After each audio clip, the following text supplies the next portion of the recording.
নমস্কার, সুপ্রভাত সকলকে। ক্যানভাস অফ রুমা চ্যানেলের পক্ষ থেকে আমি রূপাঞ্জন বলছি।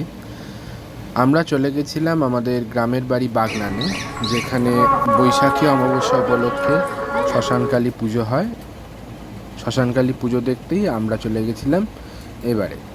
তো আপনারা দেখতেই পাচ্ছেন যে মাঠে প্যান্ডেল করা হয়ে গেছে এবং খুব সুন্দর আলোর মালা এবং ফুলমালা দিয়ে সাজানো হয়েছে। এখানে দেখতে পাচ্ছেন ঠাকুরের চোখ রং করা হচ্ছে।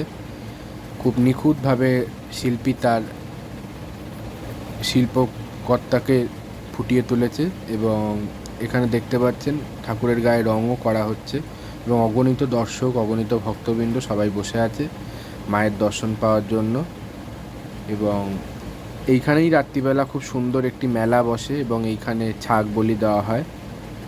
সবাই দেখতে পাচ্ছেন মায়ের আশীর্বাদ নেওয়ার জন্য মায়ের পায়ে হাত দিয়ে প্রণাম করছে। আর